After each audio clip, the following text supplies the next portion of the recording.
그리스도인의 확실한 토대. 마틴 로이드 존스. 저는 우리가 교회와 이 세상의 상태에 대해 우려하고 있다면, 그리고 우리가 오늘날에도 진실로 부흥과 각성을 원한다면 우리는 반드시 이 세상보다도 교회에 주의를 집중시켜야만 한다고 제안하는 바입니다. 교회는 구원의 메시지를 전달하는 곳입니다. 그런데 만일 교회 자체의 생명력이 불확실하며 불행하다면 어떻게 교회가 그 일을 할 수 있겠습니까? 그러므로 현 시점에 있어서 중요한 문제는 바로 교회 자체에 있다는 것이 점차 더욱 분명해지는 것 같습니다. 세상은 죄로 가득합니다. 실로 세상은 언제나 죄로 가득 찬 곳이기 마련입니다. 우리는 세상에서 죄밖에는 기대할 수 없습니다. 우리는 세상의 상태나 대중들의 처지에 결코 놀라서는 안 됩니다. 사람들이 이 세상과 그리스도 밖에 머물러 있는 한 그들은 그와 같으리라는 것이 성경의 근본 가르침입니다. 그러나 왜 그렇게 많은 사람들이 교회 밖에 있으며 또 왜 교회가 이처럼 어려운 시기를 겪고 있는가 하는 주된 이유가 이 교회 자체의 상태에 기인한다는 견해는 올바른 것이 아닐까요? 바울이 고린도 교인들에게 편지를 쓰는 가운데 설명하고 있듯이 만일 나팔이 분명치 못한 소리를 내면 누가 전쟁을 예비하리요라고 한 것과 같습니다.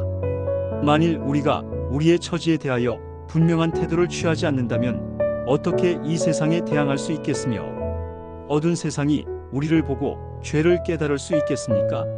과거의 위대한 교회 부흥의 역사가 우리에게 아주 분명히 보여주듯이 부흥의 첩경은 틀림없이 교회 자체가 살아있는 교회이어야만 한다는 것을 알 수 있습니다. 그렇게 될 때 교회는 언제나 세상에 강력하고 힘찬 영향을 끼치게 됩니다.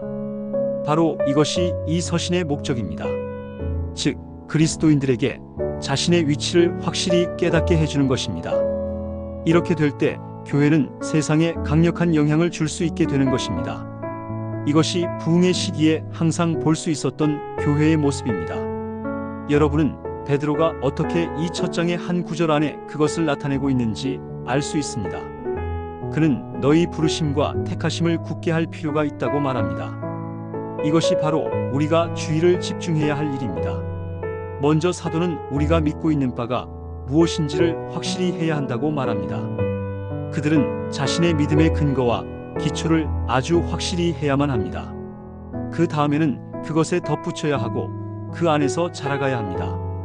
베드로는 실로 처음 두 구절 안에 모든 것을 말하고 있으며 편지 전체는 그가 처음에 말하였던 이것을 구현한 것에 지나지 않습니다.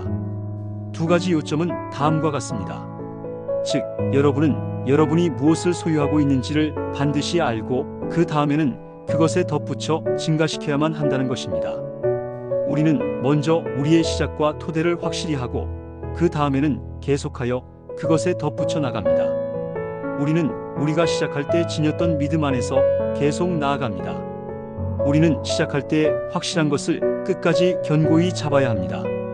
신약 성경의 다른 저자들도 이와 똑같은 내용을 주장하고 있습니다. 베드로는 이 주제를 계속 설명해 나가면서 바로 그런 어조에서 오직 우리 주, 곧 구주 예수 그리스도의 은혜와 저를 아는 지식에서 자라가라고 하면서 이 편지를 마칩니다. 여러분은 이미 그것을 소유하고 있습니다.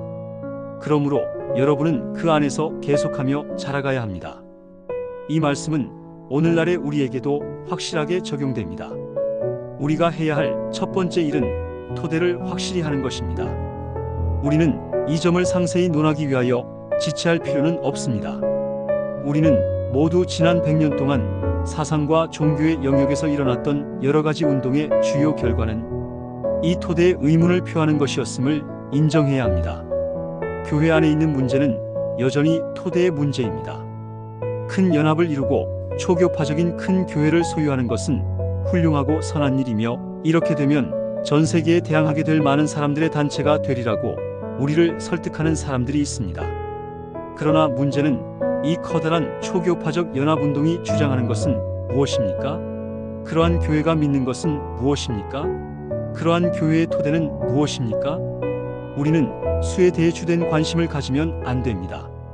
에큐메니칼 교회가 아무리 큰 단체라 할지라도 그 교회가 표명할 진리를 소유하고 있지 않고 또 그 교회가 서 있는 토대가 확고하고 튼튼하지 못하다면 그 교회는 이 세상에 아무런 영향도 끼치지 못할 것이기 때문입니다. 이것이 바로 성경이 크게 강조하는 것입니다. 성경이 관심을 두고 있는 것은 진리입니다. 성경은 대집단과 많은 사람들 가운데 있는 우리들의 처량한 믿음을 비웃어 줍니다.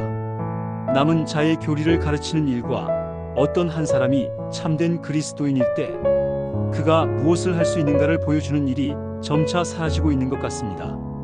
성경은 우리 주님께서 소수의 사람들을 취하사 그들을 사도로 삼으시고 믿음의 고독한 수호자와 관리자로 삼으심을 보여줍니다. 이것이 바로 성경의 메시지입니다.